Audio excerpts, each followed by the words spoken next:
Welcome to Phoenix Rising. I have a guest here today that many of you, if you're local, might know. Her name is Becky Rosko, and Becky is a yoga instructor. And the type of yoga that Becky teaches, interestingly enough, that I love immensely, is called Phoenix Rising Yoga. That tickled the heck out of me when I first met you, that you did that. So Becky's we're going to talk about how Yoga Rising is different than other forms of yoga, how Becky got started. And I'd like to introduce you now. Hello, Becky. Hi. Before we even go any further, how do people get in touch with you? We'll do it now and then we'll do it during the show too. Either through my website, which is beckyrosko.com. That's BECKYROSKO. There, or that same name at gmail.com for email, and or my phone number, 516-384-0354. Okay, thank you. What is Phoenix Rising Yoga?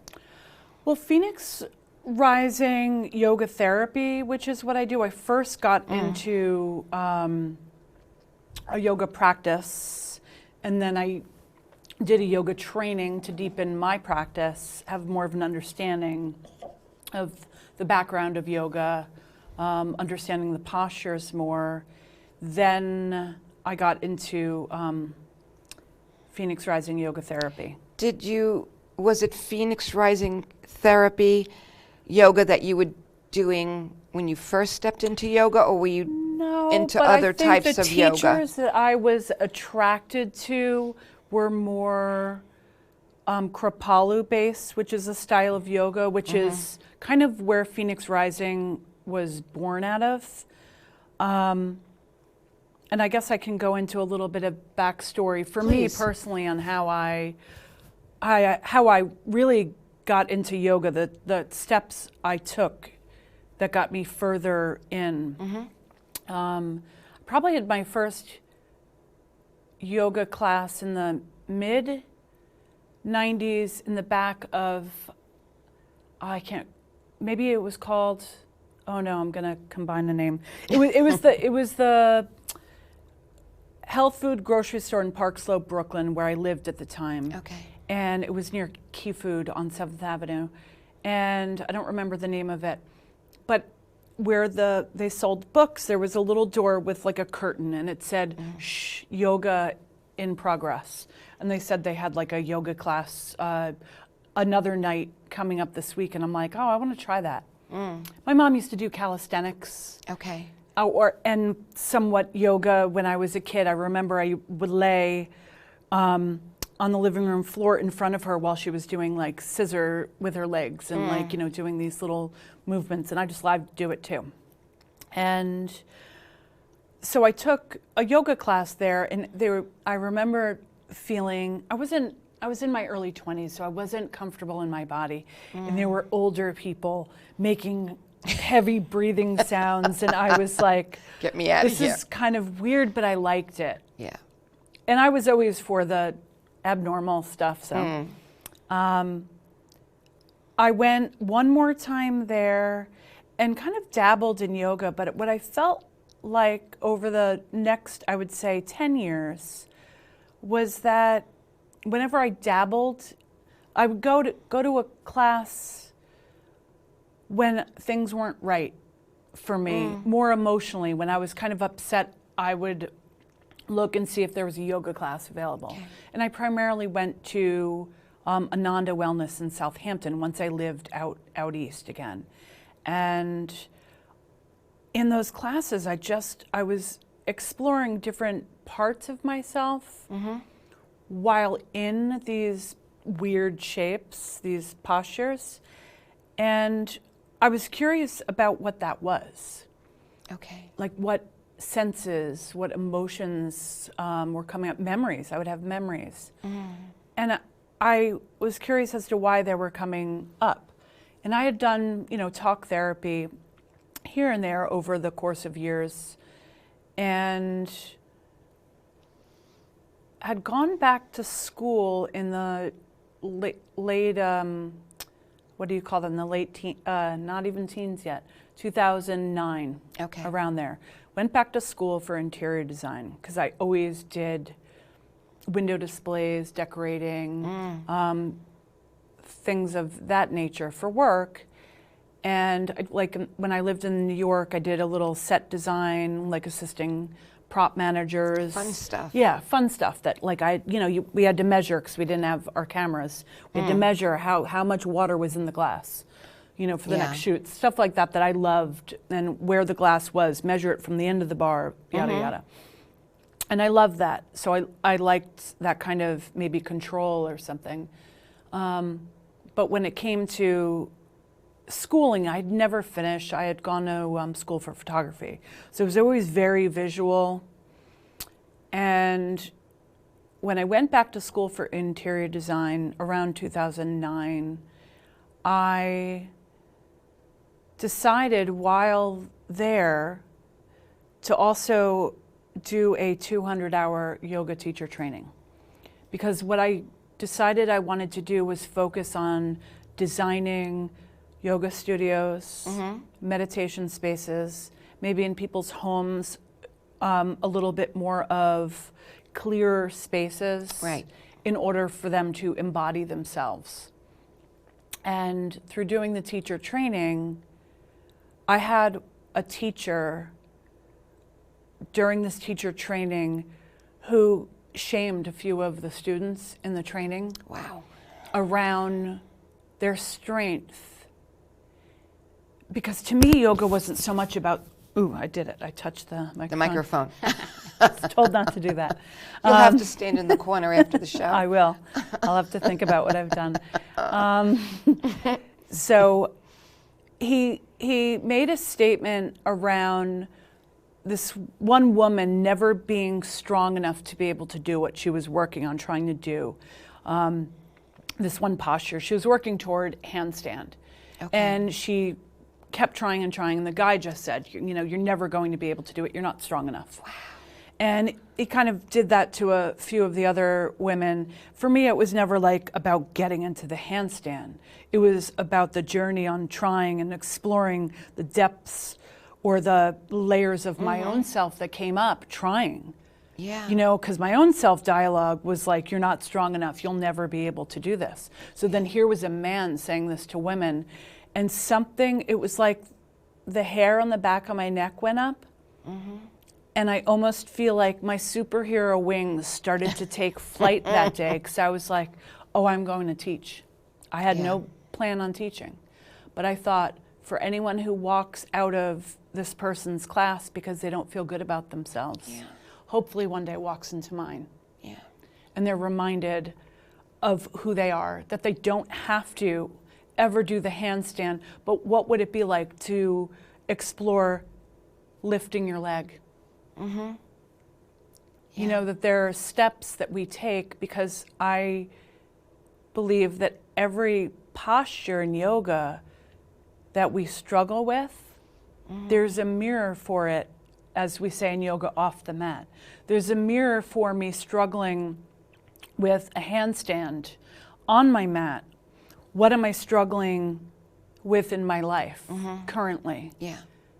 So that's it's your where the scales, yoga, it's the balance. Yeah. Yeah. And so the yoga therapy came in. So I started teaching yoga classes, asana classes, and I really liked this idea of what's coming up for you right now, not just a workout. Yeah.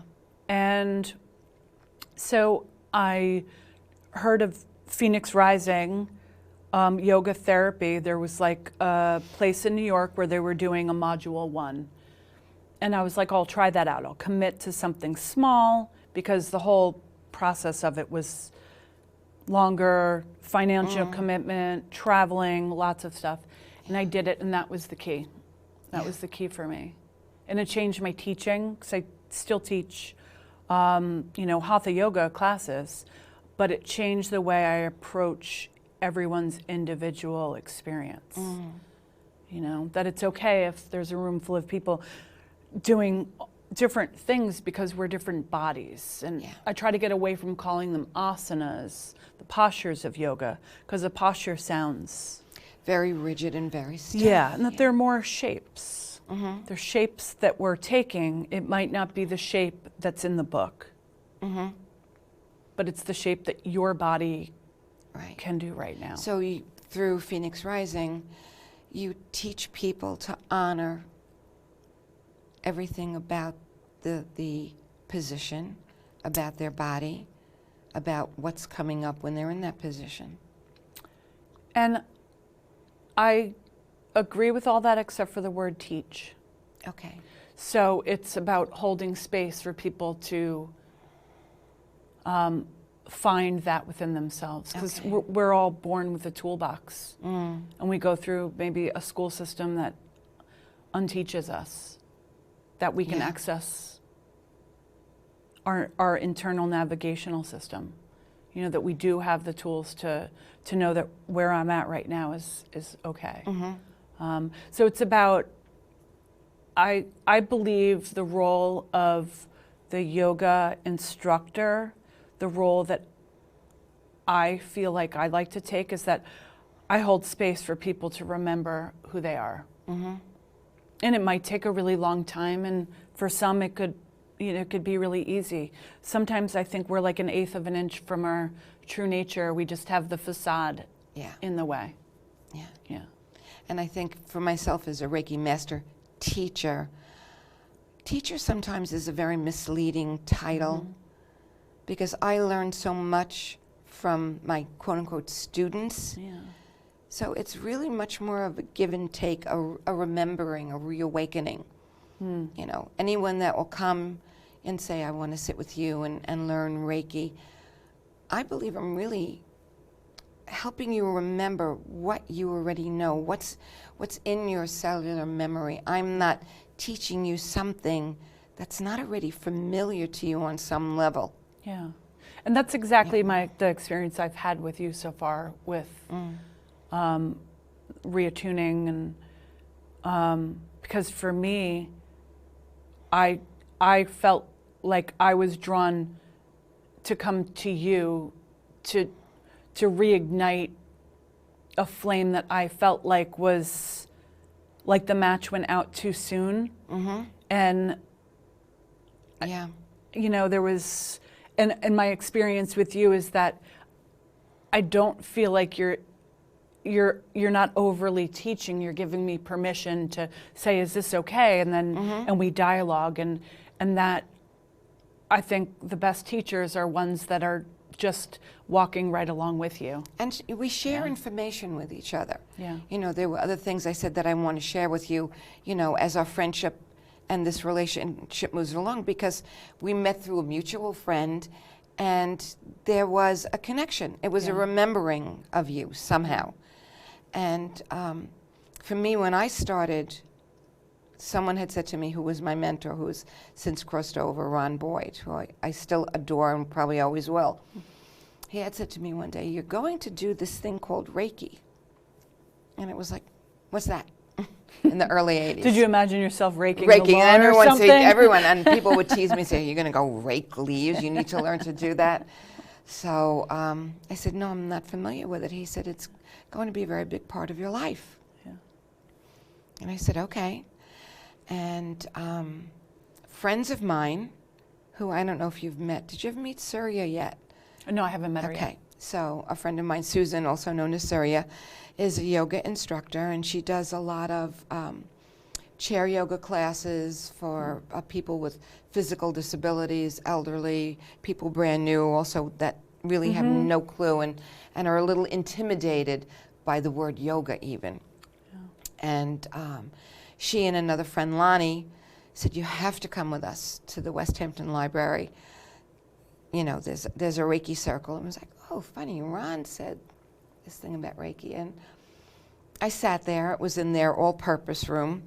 That's where I went to my first Reiki circle. Was Same at the thing. West Hampton Library. And the woman that was facilitating the circle, she was very nice, and it was very interesting because I didn't want her to touch me. Didn't want her anywhere near me. And I was watching the other people in the circle. It was a very big room, a very big circle, and everyone, not everyone, but the majority of people were like, they only wanted her because she was the master teacher. And I'm like, how bizarre, you know, your this hierarchy. You didn't want the other practitioners because they're not master teachers, but how do you get to be a master teacher unless you walk and do this, and these steps? So interesting, as I said, I didn't want her to touch me, and someone else worked on me, and it was very nice. I didn't like the singing. They were singing songs, and I was like, I don't remember. I was like, okay, I'm not much of a chorus girl, so, you know. And in a circle where everyone's looking. They handed you the words, and you were to sing, and oh yes, it's all coming back now. yes, it's a great big world, or whatever it is. Yeah. And I'm fine listening to rhythms and feeling rhythms. And I've taught workshops on the rhythms of our life, and for me, that's something that resonates. So rather than sing along with everybody, I chose to, I had no problem holding hands, but to listen to the rhythms of the voices as they sang. For me, that was raising my vibration. I didn't need anyone to hear my, I can't carry a tune, and that's fine. It is what it is. It's my voice, it's unique, and I love it. So, and it sounds great in the car when you're alone. That's, you bet. Driving Or in that the shower. purple Well, the car. shower, the cats run from that end of the cottage.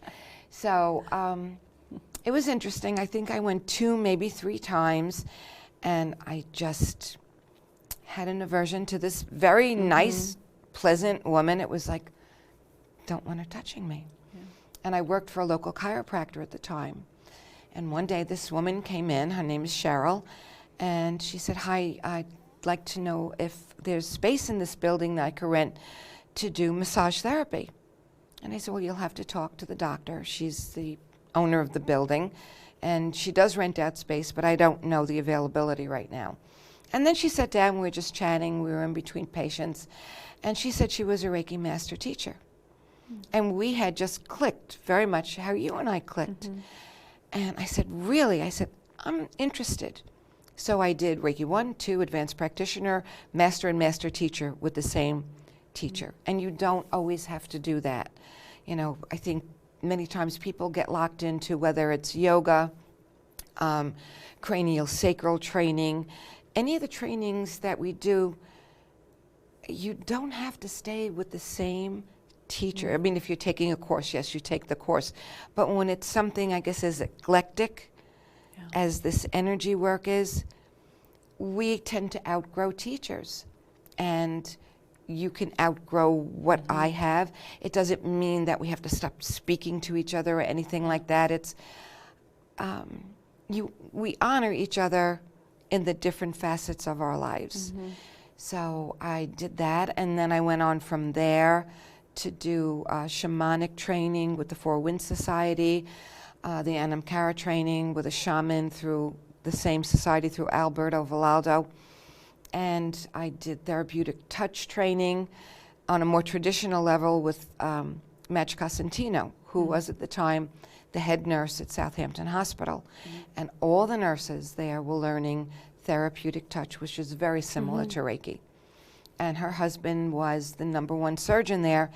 And it was so wonderful to see that someone that does something as traditional as physical surgery was so open to and welcoming of energy work. And what I learned from Madge, aside from the different positions of therapeutic touch, was we worked with Barbara Brennan's book, Hands of Light. And I knew you'd be familiar with that one. And sitting in the class with me was Dr. Alan Fine, who also drummed with us very often. And drumming is also part of your rhythm, part of your uniqueness. And sitting across from Dr. Fine was a gentleman I had just broken off a pretty long-term relationship with. He wasn't as honest and upstanding as he made it.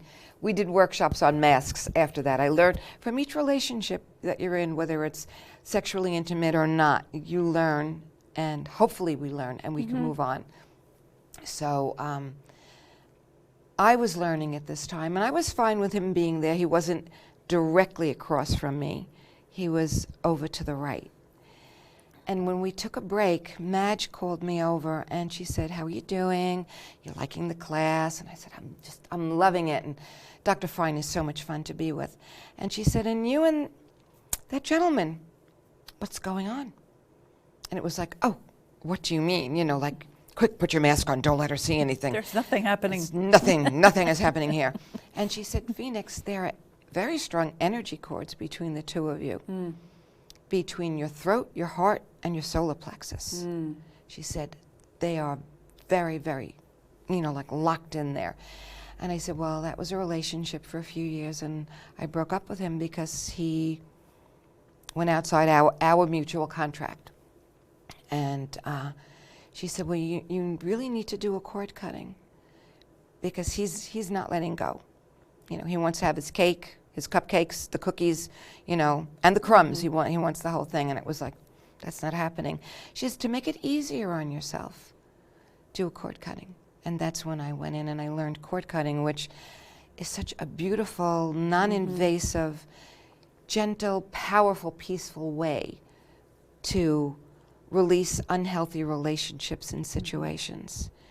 And during this process, and I will let you talk again in a minute, during this process I still worked for the same doctor, and she is a chiropractor, an excellent chiropractor. And I came into work one day and I would work with the patients with her. I would do energy work, I would also prepare them for whatever. And we were alone in the office at this time, and she said, "Where is your power shield?"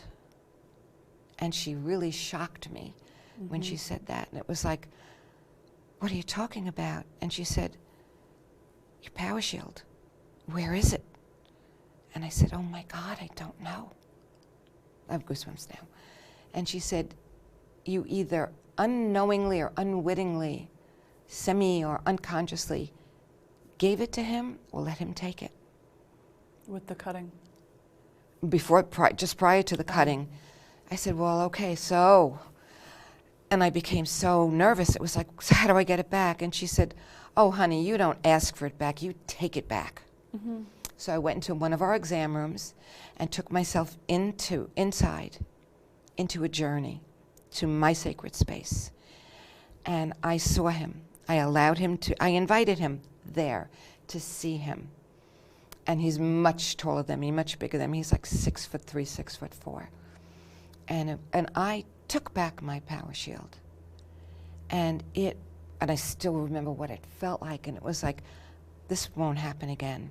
This was out of being naive / ignorant to how each of us is empowered. Each of us is so powerful in our beautiful egg of light of who we are that it's just amazing.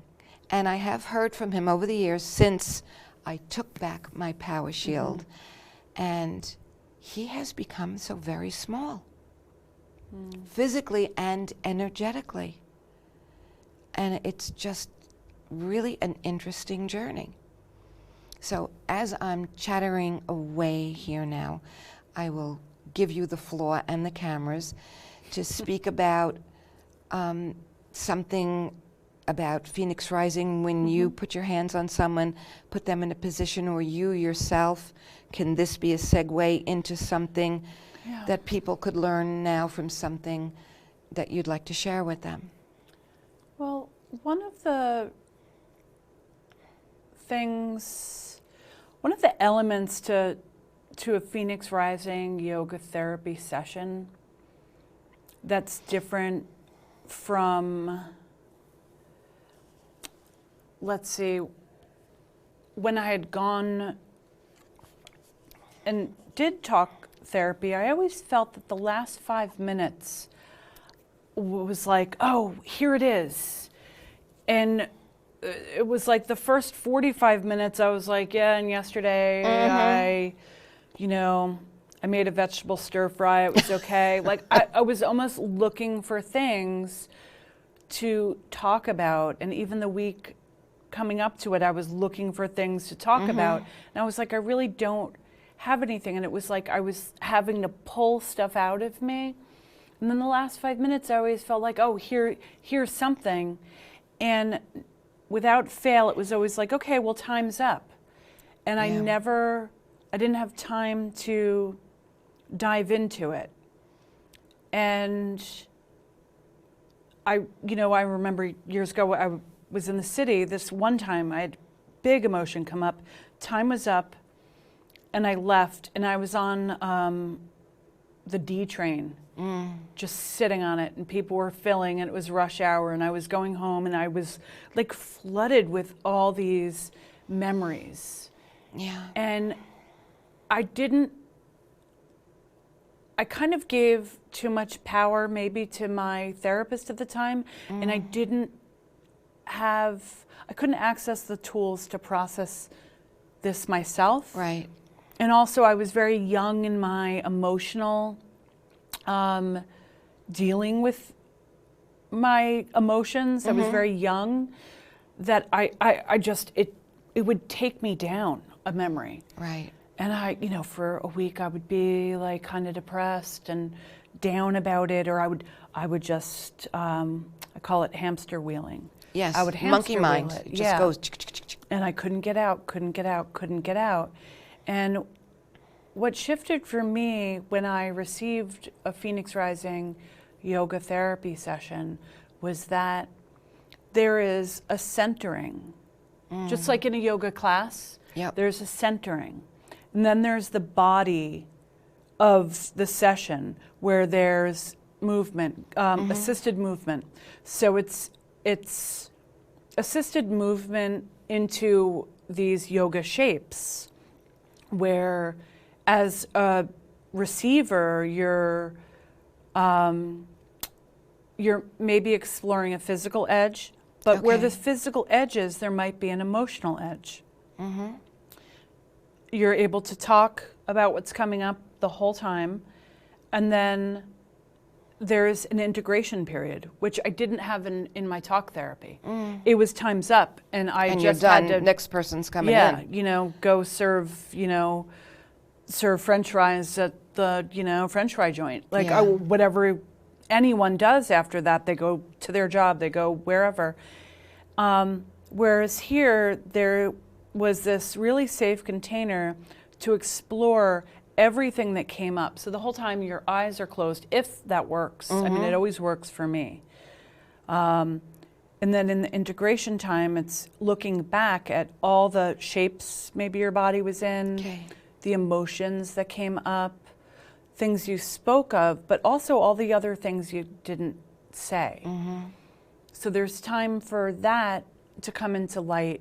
And then what comes to light, there's like some steps I now, as a practitioner, as a facilitator, guide people into, well, how can you take this awareness with you? Is there something you can do?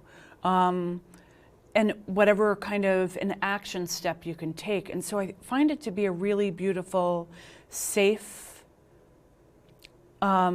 container for the student or the receiver, the client, to experience themselves. Excuse me. And get to explore it then afterward, because it was a deep, it's postures or shapes, it's breathing, and it's meditation, and some journey work, because depending on where people go, that the container is held for them to safely come back. Right. It's really special.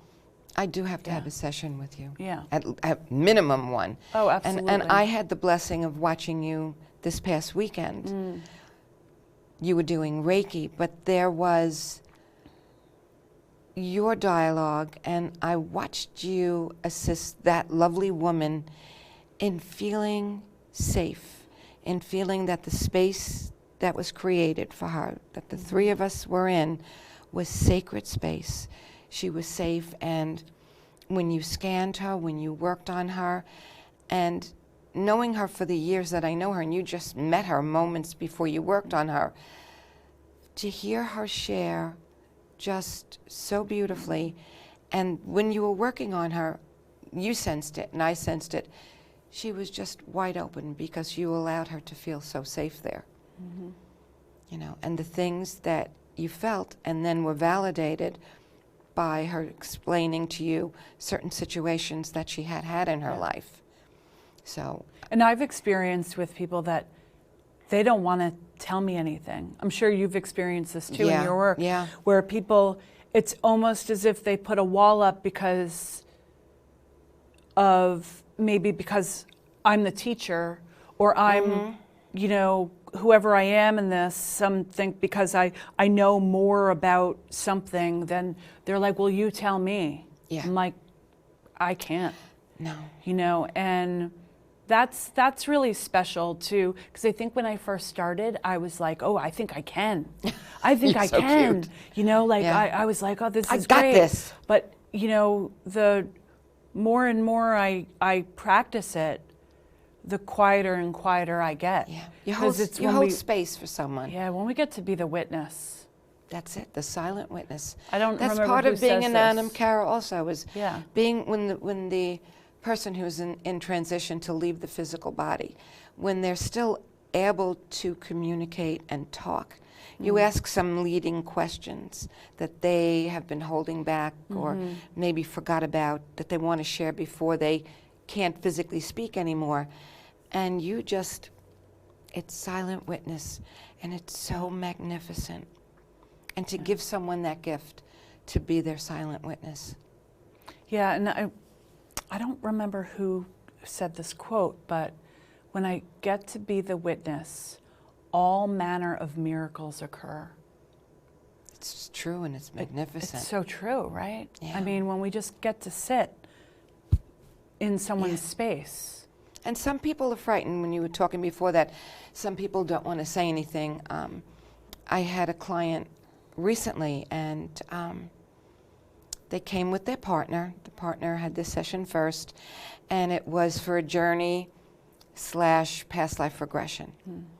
And a lot of things come up, and one of the gifts of doing a past life regression is you gather information from previous experiences, whether they're early present lifetime or past lifetime, and this is through hypnosis. And if you're going to do it, please go to a certified clinical hypnotherapist. I did. She did, smart pants. And you are vulnerable, but it gives you such a beautiful opportunity to gather information from previous time, whether it's cellular memory or wherever it's coming from, to help you make this present lifetime a better lifetime.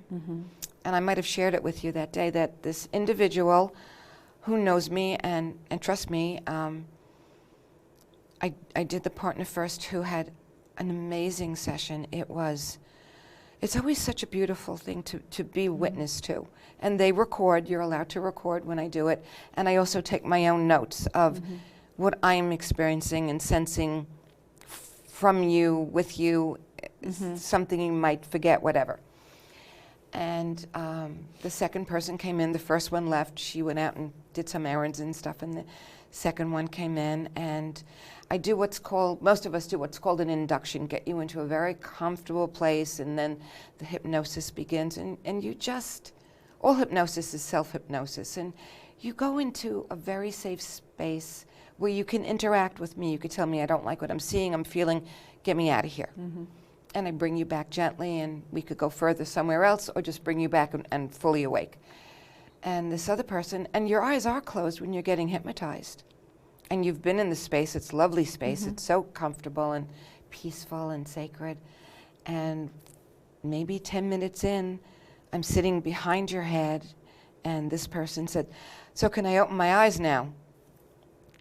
And I'm doing this 20 years now. I'm doing clinical hypnosis and past life regressions. And I'm thinking, no one has ever said, can I open my eyes now? And I said, well, if you choose to, you can.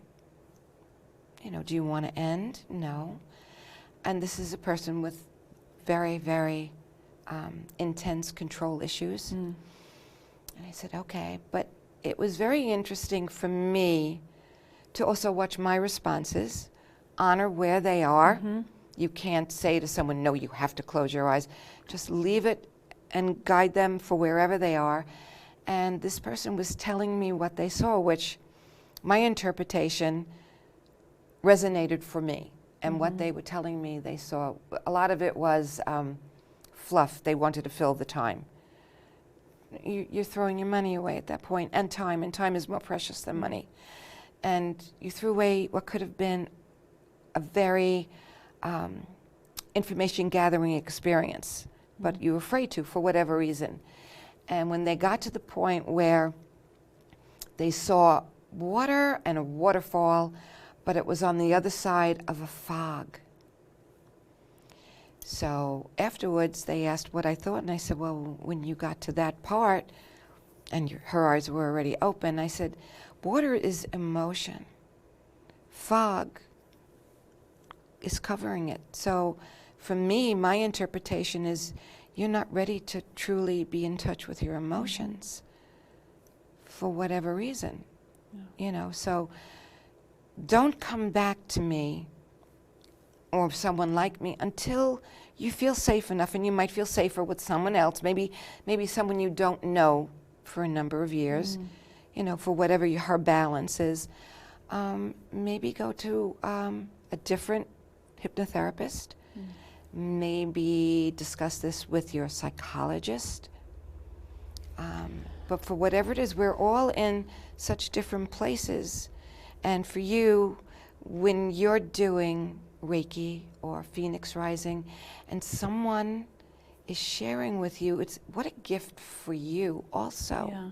In my experience, I've definitely done sessions where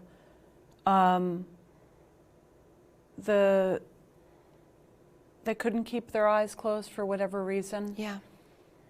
And we don't know what the reason is. We don't always have to know. And I don't think it changes the depth of their experience, because that's as far as they're willing to go right now. And I think over time, it could be you. It might just be 5, 10, 20 sessions for that person to then begin to trust enough to go in a little deeper within themselves in that space. I know for me in my own history that like most of my, the traumas of my life happen in the dark. So for me, around a stranger, maybe having my eyes closed, even if I thought it was someone I trusted, I would still open my eyes and like, you know, check, see the room was still there, and then close back. It was, yes, it's control, but it's also just my internal... it's memory. Yeah, and my internal navigation system, security to like, make sure I'm clear as to where I am. Right, and we all so need that to I can honor only go that. surface. I can't go too deep. You know, it's interesting. One of the, I guess it was in one of the last legs of my Phoenix Rising training, there was about 20 of us, and we all sit in a circle, and we would witness sessions. So one of our main instructors, facilitators of the program, would say, is anyone willing to be do a sample to show like a next step in something we were doing? And I hadn't done it yet, and I was like, okay, I'm going to be in the circle of, you know, we're all here. We've been coming back and back to Vermont to this training and doing a lot of work at home because we had to do case studies and such. And I was like, let me do it, because if I don't do this, I'm gotta jump in. Yeah, I jumped in. So as a student, or as a as the client in the situation, I decided just tap in, let go. I've been witnessing other students able to, you know, experience for the benefit of all of us. be open and honest, and whatever came up, came up. And so the teacher, the facilitator is we're doing a whole session, and kind of midway through the session, I'm in this pose called pigeon pose, which is, say my right knee was forward, bent, my left leg is back long, and I'm folded over. And I have tenderness in my knees, as do you. So being folded after a little while, I'm in there thinking, my eyes are closed, her hands are on me, one on my back and one at my sacrum, just there. So I'm grounded that there's the practitioner there with me. And she said, "What's happening now?" And what was happening now was, I'm uncomfortable, I'm uncomfortable, I'm uncomfortable. These are the thoughts. I really don't like this pose. I want to get out, I want to get out, I want to get out. How much longer should I stay? For everyone else around watching. Yeah. And I sat with that, and I thought, now I wasn't dialoguing at all. This was all coming up inside of me. Yeah. And I thought to myself, Becky, where else does this show up in your life? You're staying in an uncomfortable position so that other people can benefit, or that you could be a good sample, or whatever it was. And I was like, my gosh. And she said it again, "What's happening now?" And I started to kind of laugh. Yeah. And I rolled out of it into the fetal position on my right side. And I thought my left side was hugging my right side. And I still kind of laughed. She said, say more about what's happening. And I thought of my dog, our rescued dog, who had a little abuse issues when we got him. And I thought, I said, this is the shape I'm in when I'm hugging Mac. Yeah. And the laughter really quickly turned to tears. And so I forgot about the people in the room if I was disappointing them. Right. I forgot about the practitioner. Was I going to be a good example for her to describe this type of session? I let all of that go, and I was able to drop in and receive my body's wisdom. And what I said was, I hold him too tight. I'm trying to protect. She said, "Say more about holding him too tight." I said, I believe I'm trying to protect him the way I wasn't protected. Yeah. And just that little piece of awareness changed how I even snuggle with him, my dog. Yeah. Because I checked the gate's locked. I'm not overly controlling or as cautious. I can do the best that I can, and the best that I can is really good enough. Yeah. I can't protect anyone from harm. No. That our path is our path. And to be not only the witness to mine, but the witness to my own dogs. And his little journey in life. Yeah. And his little journey in life led him to me and my journey in life. And how beautiful, right? Yeah. So yeah. Segue into animals. And as you're talking about him, that's the fellow that I met, right? Yeah, yeah. Snuggle bunny face. Yeah. So for me, and I don't have dogs anymore because I'm never home. So I have my trio, my cats, who you've met. Yep. And Lolita was the first of this trio to come in, and she has chronic sinus issue because of the shape of her structure.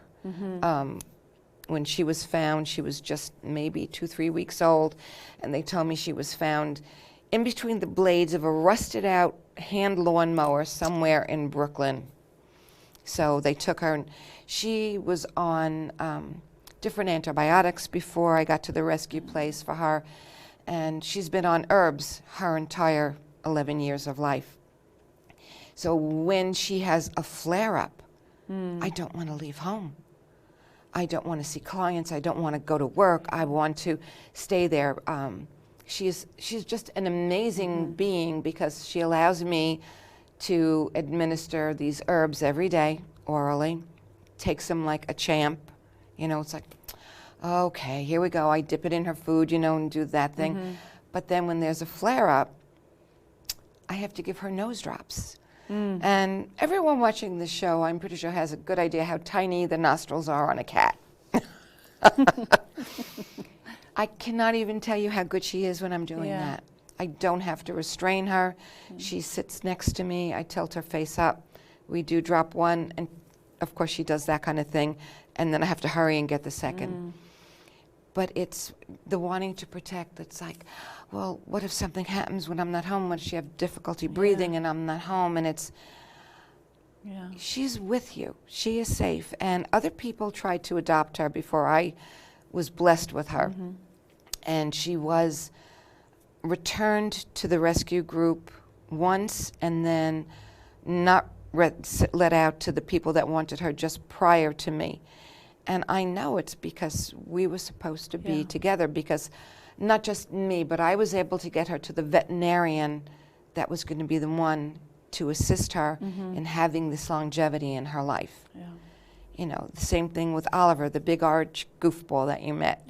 When I met Oliver, I was meeting a friend for dinner in Hampton Bays. I used to teach country western line dancing. I don't think you knew that about me. So I can't wait for our next session. We'll go Yahoo it out. So going to meet people that were my students that I hadn't seen in many years. And my friend Barbara was the liaison between myself and this group. She said, well, they want to meet, you know, on a Monday night. The whole group meets. They don't know you're coming at Panera Bread. And I said, cool, I'll meet you in the lobby of Macy's. And she said, no, I'll meet you in the lobby of Petco. It's closer.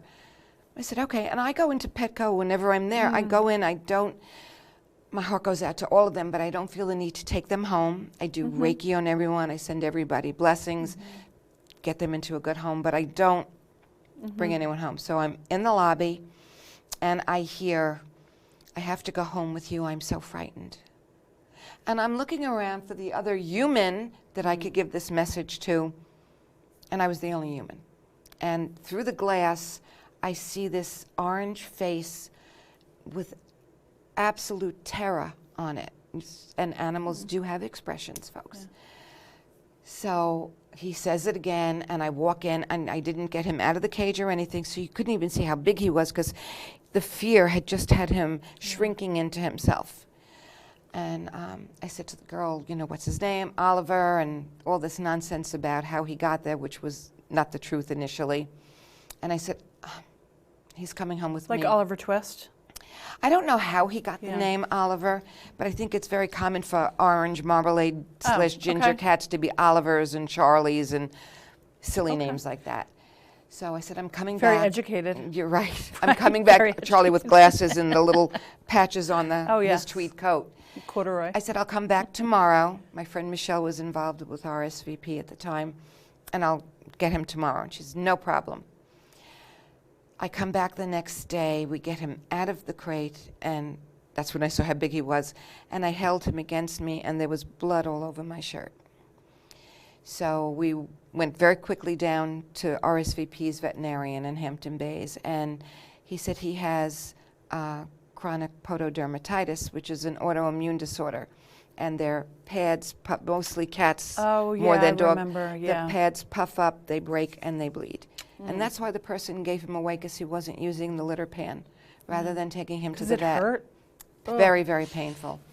So they kept him there for a number of days. I brought him little things from home so he would get the scent of where he was going, and then I would trade it with the stuffed animals. Yes. And I did that while he was still at the vet, and I would switch teddy bears or whatever stuffed animals and bring that one home so Bella and Lolita could get the scent of him, which Lolita was very happy, Bella was not happy. And he came home. And the strange part that some people might cross their eyes at was when I was married, I had an orange cat and a black cat, Bagels and Locks. And my ex-husband, we don't know what he did with Locks. Locks was a little bit slow, and Locks disappeared. He was not an outside cat, so something happened to him. And he had a very strange habit. he would put his front paws around your neck, and he would try to put that little pink nose in your nostrils. And the kids used to call him a nozzle nuzzler, which is like such a silly thing. So I'm on my way home from visiting him at the vet one day, and I hear, "Don't you recognize me?" And I'm like, oh my God. And I hear, "It's me, it's Locks." And I'm crying on Flanders Road going home. So when I got him home, Oliver home, for the first few months, what he would do is put his front paws around you and try to stick his nose in your nose to validate. So, I mean, along this process of healing and yoga and Reiki, I believe that they're all doors that we open up to allow more lessons, more beauty, more peace, more serenity, and a higher vibration for us to exist on. Absolutely. And coming back to Lolita and you being able to give her the herbs, and sometimes you have to go into her nose, and that she's always been fine with it, I think comes back to one of you know, it related to her choosing you to work with. You know, her being knew she was going to need this person, and you were the one. And that they say that the muscles of the body relax when they know the body's safe. So Lolita relaxes and allows because she's safe with you.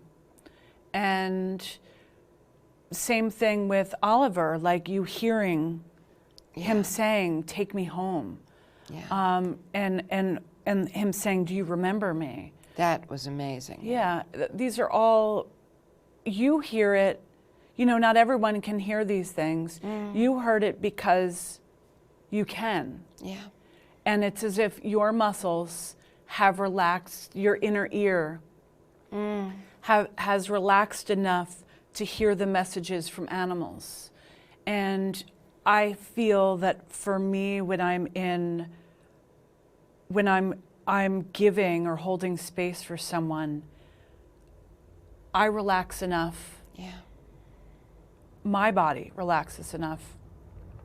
My ego leaves. Because sometimes things come up for people that I'm like, oh, I've experienced something similar, or, you know, maybe if they like move abruptly, it's so hard not to take it personally. Like, oh, what did I, you know? And then just, this is them. You know, the eyes open, all the different places people are willing to be at is, the more and more I do it, the more and more I'm like, okay, if they keep coming back to me, it's because it's right. It's right for them. That my sense of, well, I don't know what they're getting out of this, I have to check at the door because they're getting something. And it's themselves. It's not for me to understand. Me either. You know, they say the word guru, you know, I love that you said about having many different teachers. I love that. Because the word guru, actually, one of the loose translations is someone who holds up a mirror so you can see yourself. And I find that good teachers, we can have so many. That if we just have the one, we don't only see, like, you know, the good and the edgy parts of us, but we spend too long with just one teacher, we're only going to be their parakeet. That's it. But if we get to go to many different teachers and each one we take pieces of, we stay there long enough to look at our dark side. Because we need to look at that to shine. Right? What is to give light must first endure burning. So I love that, the balance of all of it, our animals, our teachers, our students. You know. Wonderful journey. Well, just about an hour has gone by. Really? My dear girl. Wow.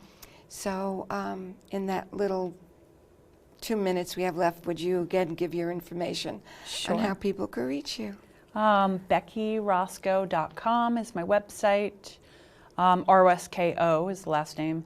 And my email is BeckyRosko@gmail.com. And my phone number is 516-384-0354. And I'm biforcal. So I'm I love that. North I love and that. South Fork. Yeah. And I also go into the city.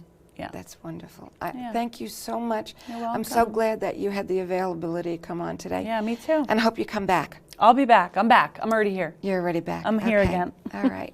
So please contact Becky for her Phoenix Rising, her yoga classes. Yes, she does make house calls. She does individual Phoenix Rising. You do groups. The whole kit and caboodle. Yep. So, yeah. And you all know how to reach me, Sacred Feather Healing Arts. And the email is #1, sacredfeatherhealingarts@gmail.com. You could find me on Facebook under Phoenix Sacred Feather. You could find us for Sunday Reiki with Phoenix, and also the Phoenix Rising page. And the Sunday Reiki Circle will come back to Riverhead after they do some work at Green Earth. So for now, would everyone just close your eyes, uncross your legs, uncross your ankles. Take a deep breath in, hold it, and exhale. Breathe in peace through your nose, and let that peace flow through every cell of your body. And let it exhale between your lips very gently, as if you're blowing bubbles. May you all find peace, love, joy, happiness. Namaste. Namaste. Thank you so much.